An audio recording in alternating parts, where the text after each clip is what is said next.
But in 2001, suddenly the media paid some interest, because then something appeared that was almost impossible to overlook. Right behind me is Britain's largest radio telescope, the Chilbolton Observatory. And here it was that the greatest sensation in the crop circle history was to appear in the fields right in front of the telescope. On the morning of 14th of August 2001, a formation was discovered which was different from any other previously seen. From the ground it looked like a tangled mess, wisps of crops spread around in no system. However, in the evening, with growing shadows, a picture appeared, unmistakably that of a face. That picture represented a whole new technique, a screen technique, the same that's used for printing a picture on paper. 3 days later, the face was joined by something that looked like a data strip.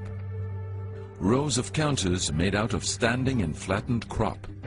But soon an astonishing similarity is discovered. In 1974, the astronomer Carl Sagan composed a message that NASA sent into space from the Arecibo telescope in Puerto Rico. Binary figures which constituted a graphic code presenting key factors about humans and the planet we live on. 27 years later, an identical pattern appears in a crop field right in front of a similar radio telescope. However, on closer inspection, it seemed to show that the code contained some fundamental differences. Sagan's message explained our calculation system, the dominant chemical substances within the elements that create life on Earth, about our DNA code, humans' height and quantity, and that we live on the third planet in our solar system, and lastly, a sketch of our radio telescope. The message received described the same calculation system, but that silicon is most dominant in life forms in contrast to carbon. The drawing also clearly shows a humanoid figure with large head in relation to its body. It's also explained that they have an extra string in their DNA, are approximately 4 feet tall, inhabit the third, fourth and fifth planets in their solar system, and have a population of around 21.3 billion. Underneath, the telescope has been replaced by something more complex. 1 year earlier, a strange crop circle had appeared in the same place. Is this the same illustration as in the sender's code? Is this the correspondence radio telescope?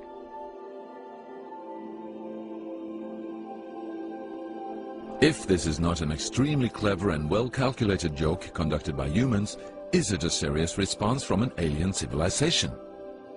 The following year, very nearly on the same day, a new picture appears that gives new force to the alien theory, this time in Crabwood, near the town of Winchester in Hampshire. Once again we see a face, but this time there is an unmistakable resemblance to something extraterrestrial. The picture also contains a print, somewhat similar to that of a CD, with something that appears to be a coded message.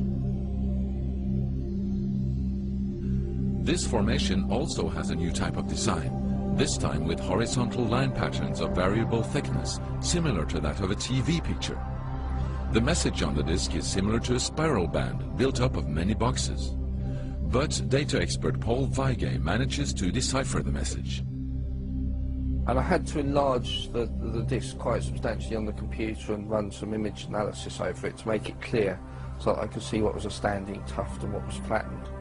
And while I was doing this, I noticed that every so often there was almost a mistake in the diagram. It was like there was a tuft, where the little square tuft, it had done sort of half size. I thought that's a bit odd, and it seemed fairly regular. I was going round, and I sort of counted up, and it was sort of literally every sort of 8 bytes or whatever. And I thought, oh, 8 bytes, and you know, from the computer side, is obviously some sort of binary code. So then I did the straightforward thing. I just converted it into ASCII, which is the standard sort of computer language that you encode the alphabet in.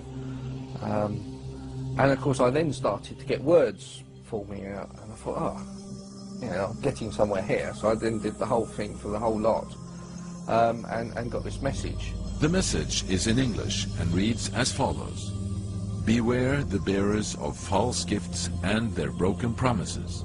Much pain, but still time. There is good out there. We oppose deception. Conduit closing.